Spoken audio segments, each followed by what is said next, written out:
मैं 26 साल की हो चुकी थी, इसलिए माँ के पास जो भी पहला रिश्ता आया उसके लिए माँ ने हाँ कर दी।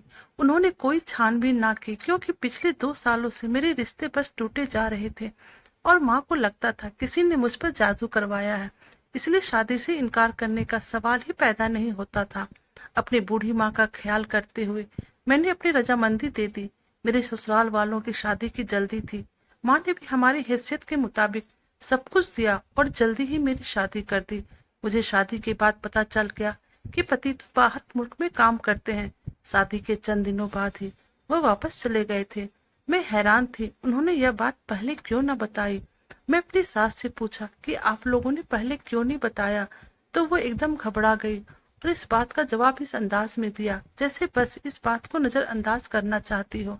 मुझे सास से कोई जवाब ना मिला था, लेकिन हैरान वाली बात तो यह थी, अगर वह हमें बता देते मेरे पति बाहर मुल्क में काम करते हैं, तो इससे मोहल्ले वालों और बाकी सब भी मेरे पति की और इज्जत करते। खैर, मैं अब क्या कर सकती थी। उनका तो बस यही कहना था, तुम्हारे कदम बहुत अच्छे साबित हुए हैं, जल्द वीजा लग गया है। यह बात सुनकर मुझे यूं महसूस हुआ जैसे सास जानबूझकर किसी मकसद के तहत ऐसा कह रही हो। लेकिन मैंने अपने दिमाग को झटका और शादी के शुरू दिनों में ही अपने ससुराल वालों के दिल में अपनी जगह बनानी शुरू कर दी। मेरे ससुराल में बस मैं, सास और एक ननद और एक 15 साल का देवर ही था। 15 साल का देवर का दिमागी हालत ठीक नहीं था। यह बात मेरी सास ने शादी के दूसरे दिन ही मुझे बता दी थी। मुझे देवर के दिमागी कमजोरी से कोई मसला नहीं था। मैंने शादी के बाद देखा कि सास अपने बेटे के सारे काम खुद करती थी। जिंदगी अच्छी गुजर रही थी। मेरी ननद और मैं अच्छे दोस्त बन गए थे। पति से भी मेरी बात होती रहती थी। जिंदगी अपनी डगर पर चल रही थी। अचानक मेरी जिंदगी में ऐसा किस्सा पेश आया जिसने मेरी जिंदगी को ही बदल कर रख दिया। मैं सोच भी नहीं सकती थी कि मेरे साथ इतना बड़ा धोखा हो जाएगा। एक दिन मैं जैसे ही कमरे से बाहर निकली, देवर मुझे देखते ही दूध पीने की जिद करने लगा। यह बात मुझे अजीब लगी, क्योंकि मेरा देवर ज्यादातर खिलौने से बिजी रहता था। देवर की बात सुनकर ननद जल्दी से देवर को अपने कमरे में ले गई। यह सब देखकर मेरे दिमाग में बहुत गलत गलत ख्याल आ रहे थे। मुझे समझ नहीं आ रहा था इस घर में यह सब क्या हो रहा है। अभी चाय पी रही थी कि थोड़ी देर बाद मेरे देवर कमरे से बाहर निकला। मैंने देवर को देखा तो उसका हुलिया देखकर मुझे हैरत हुई। मेरे देवर का मुंह दूध से भरा हुआ था। देवर के बाद ननद के कमरे में बाहर निकली। कपड़ों पर दूध की बूंदेली मौजूद थी, मगर मुझे याद है जब ननद कमरे में गई थी तो उसके कपड़े प्रेस किए हुए थे, और अब कपड़ों का यह हाल देख मेरा तो दिमाग अपनी जगह पर ना रहा। माथे पर पसीना आ रहा था। मैं बस अपनी ननद को देखे जा रही थी। उसी समय सास मेरे करीब आकर कहने लगी, बहू क्या हुआ, किन सोचों में गुम हो। नहीं माँ, कुछ नहीं, बस ऐसे ही घर की याद आ रही थी। मैंने जल्दी से बहाना बनाया और सास को टाल दिया। अब मैं सास से उसकी बेटी और बेटे की शिकायत तो नहीं कर सकती थी। सास ने फिर मुझे कामों में लगा दिया। इन सब ख्यालों के कारण मैं अपनी सेहत पर भी ध्यान नहीं दे पा रही थी। मैं थी तो काफी सेहतमंद, इसलिए काम करते करते पसीने छूट जाते थे। एक दिन मैं अपने कमरे में आराम करने की वजह से लेटी हुई थी। मेरी सास कमरे में आई तो मुझे पता न चल सका। मुझे अचानक किसी की मौजूदगी का एहसास हुआ तो मैं उठ बैठी। अपनी सास को देखकर मैं डर गई। मेरा ध्यान किसी और तरफ था, इसलिए मेरा चौंक कर डरना अनोखी बात नहीं थी। जल्दी से मैंने खुद को संभाला और सास से पूछा, माँ सब ठीक तो है, आपको कुछ काम था? वह मैं बस तुमसे एक बात कहने आई हूँ। मैंने अपनी सास को कहा, बताइए क्या बात है। तब वह मुझे देखने के बाद आराम से बोली, बहू मेरी बात का बुरा मत मानना। तुम जानती हो तुम्हारा देवर थोड़ा पागल है। उसके दिमाग की हालत कैसी है, वो बोलता कुछ और है, करता कुछ और है। इसलिए तुम जब भी कमरे से बाहर निकलो अपने आप को अच्छी तरह से ढक कर निकला करो। और जब वह खामोश हुई तो मैं उसका मुंह ताकने लगी। उन्होंने क्या कहा था, उनकी बातें मुझे जितनी समझ में आई उतनी ही कम थी। अगर वह पागल था तो उसे अस्पताल में दाखिल करे, लेकिन सास की बात इतनी भी बुरी ना थी।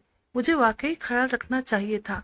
मैं अगर अपने सास से सवाल करती तो न जाने मेरे बारे में क्या सोचती।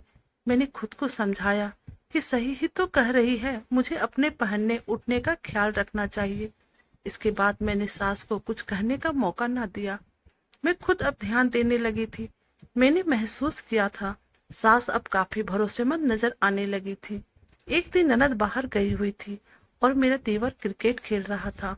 अचानक किसी तेज आवाज से मैं घर के बाहर भागी तो मैंने देखा कि देवर पानी के गड्ढे में गिर गए हैं और उनके पूरे कपड़े भीग गए हैं और वो जोर जोर से हाँप रहा था और उन्हें छींकें भी आ रही थी। मौसम के बदलाव के कारण उनको ठंड भी लग रही थी। मैं जल्दी तौलिया लेकर देवर की तरफ बढ़ा दिया, पर वह तौलिया नहीं ले रहा था। फिर मैंने सोचा यह तो पागल है, अभी घर में सास भी नहीं है और ननद भी नहीं है, मुझे ही इसका ख्याल रखना पड़ेगा। तो मैं तौलिया देवर के ऊपर डाल दिया, लेकिन तभी देवर ने मेरा हाथ पकड़ लिया। मैं उसकी इस हरकत पर घबरा गई। मैं जल्दी से अपने हाथ को छुड़ाने की कोशिश कर रही थी। इसी समय मेरी सास बाहर से आ गई। जाने मेरे देवर में इतनी ताकत कहाँ से आई थी।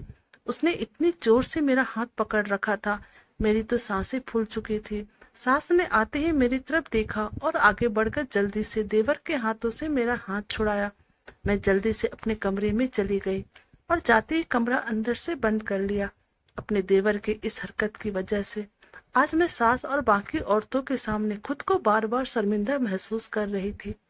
कमरे में जाकर मैं गहरी गहरी सांस लेकर यह सब सोचने लगी कि जो देवर ने मेरे साथ किया था, मुझे समझ नहीं आ रहा था मैं क्या करूं। जो कुछ हुआ था, अब इसमें कैसे देवर से बात करती, जबकि वह दिमाग के मामले से पागल था। मैं बेड पर बैठी अपने आप को देख रही थी कि सास मेरे कमरे में दाखिल हुई। मैं सास को देखा और इस बारे में बातें की तो फौरन सास ने मेरी बातें काट दी और बोली, बहू मैं जानती हूँ बाहर जो कुछ भी हुआ वह सब तुमने जानबूझकर नहीं किया। मुझे सास की बात से कुछ हौसला मिला था।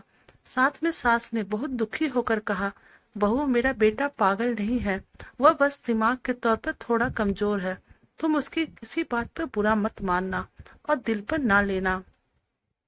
मेरा बेटा बहुत मासूम है, इसको अपने आप का ख्याल नहीं है। अगर कभी कुछ कर देता है तो तुम गलत न समझना। सास की बात सुनकर मैं अपनी जगह खामोश हो गई थी। अब सास को मैं और क्या कहती। मुझे तो देवर से अजीब सी बेचैनी होने लगी थी और अब सास ने भी कुछ कहने से मना कर दिया था।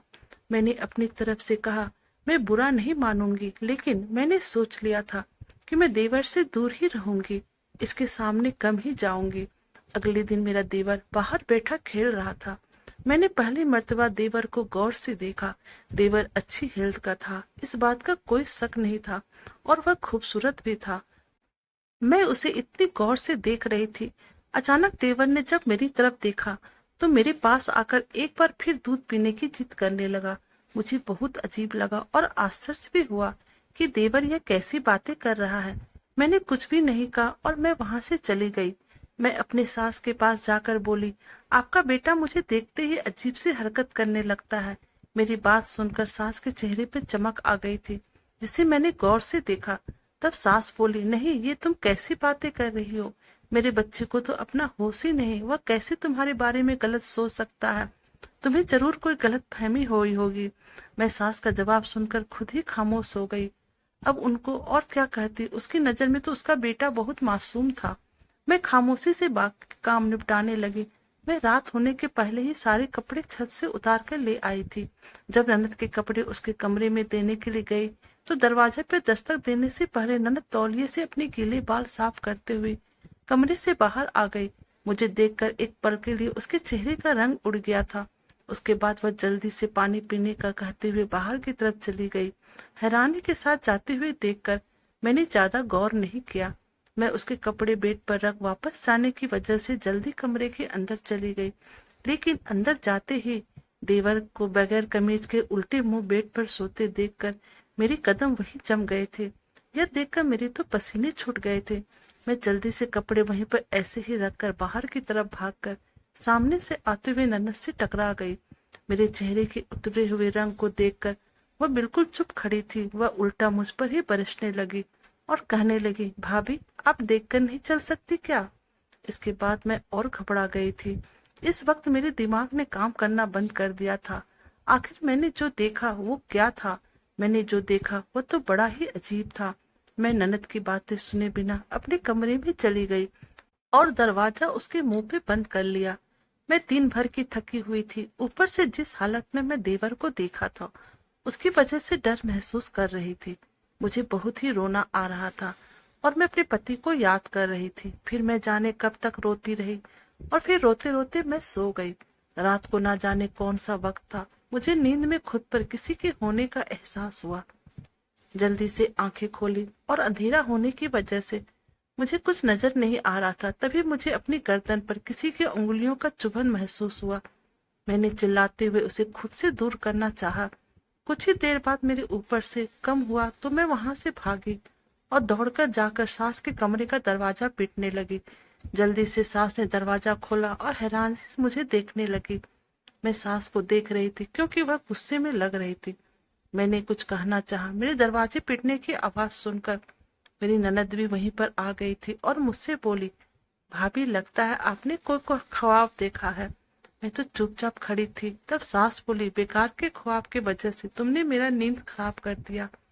अब आराम से जाकर सो जाओ और हमें भी सोने दो। माँ और ननद सोने चली गई तो मैंने भी अपने कमरे का दरवाजा अच्छे से बंद कर लिया। लेकिन खिड़की पर नजर पड़ी तो वहां कोई सा नजर आया और गौर करने पे देखा कि उसी वक्त कोई वहां से भागा था। मैं जल्दी से खिड़की के पास गई तो मेरे पैरों तले जमीन खिसक गई क्योंकि दूसरी तरफ ननद खड़ी थी। तो क्या वह ननद का कोई आशिक था जो इससे मिलने आया था? गलती से मेरे पास आ गया या मेरे साथ क्या हो रहा था? मुझे तो कुछ समझ में नहीं आ रहा था। पूरी रात मैंने कांटों पर गुजारी। अगले दिन मेरी सास की आंखों में खुशी थी और वह खुशी खुशी कमरे से बाहर आई और हमारे साथ बैठकर नाश्ता करने लगी। पर मेरी आंखों से खुशी गायब थी। अचानक मुझे ना जाने क्या सूझा। मैं सास से बोली, कल रात मैंने कमरे की खिड़की से किसी मर्द को बाहर जाते हुए देखा। मेरी बात सुनकर मेरी सास को करंट लग गया और वह बोली, बहू तुम यह क्या कह रही हो? तो मैंने कहा कि माँ मैंने जो देखा मैं वही बोल रही हूँ। तो सास बोल पड़ी, तुम्हारे पीछे वाला कमरा तो तुम्हारा देवर का है। मेरे हिसाब से तुम मेरे बेटे पर शक कर रही हो। मुझे तो सास की बात पर कुछ समझ में नहीं आ रही थी। पहले देवर के बारे सास कह रही थी कि वह जो भी करे उसे मना मत करना क्योंकि उसका दिमाग काम नहीं करता, वह बहुत ही मासूम है। और फिर कल जो मेरे साथ हुआ, कौन था मेरे कमरे में, कौन मेरे इतने करीब आ गया था? अब मैं आस्ते आस्ते मुझे सब समझ में आ रहा था। पर मेरी सास क्यों अनजान बन रही थी? वह तो उल्टा ही मुझ पर बरस पड़ी। मैं कुछ नहीं बोल सकी और चुपचाप नजर झुकाए बैठी रही। इस वक्त कुछ भी कहना अपने पैरों पे कुल्हाड़ी मारने के जैसा था। फिर मुझे एहसास हुआ कि मुझे सास को यह सब बातें नहीं बतानी चाहिए जब तक कि मैं पूरी सच्चाई ना जान लूं। मैं वहां से चुपचाप उठी और अपने कमरे में चली गई। थोड़ी देर कमरे में अकेले रहने के बाद मैं कमरे से बाहर आई तो मैंने देखा कि मेरी सास कहीं जा रही थी। उन्होंने मुझसे कुछ भी नहीं पूछा और मैं भी अपने काम खत्म करने में लगी रही। थोड़ी देर बाद मैंने देखा कि सास कहीं बाहर जा रही थी। मुझसे पूछने की हिम्मत नहीं हुई कि आप कहाँ जा रहे हो। सास बाहर चली गई। कुछ समय घर में केवल मैं ही थी। फिर काम खत्म करने के बाद मैं अपने कमरे में गई तो मेरी नजर बार बार उस खिड़की पर जा रही थी जिसमें मैं रात में उस आदमी को भागते हुए देखा था। मैं उसका चेहरा तो नहीं देख पाई थी पर पता नहीं क्यों मैं बार बार उस खिड़की को देखे जा रही थी। अचानक मुझे किसी की आवाज सुनाई दी तो मैंने देखा कि मेरी सास किसी से बातें कर रही है। वह अपनी बातों में मसरूफ थी।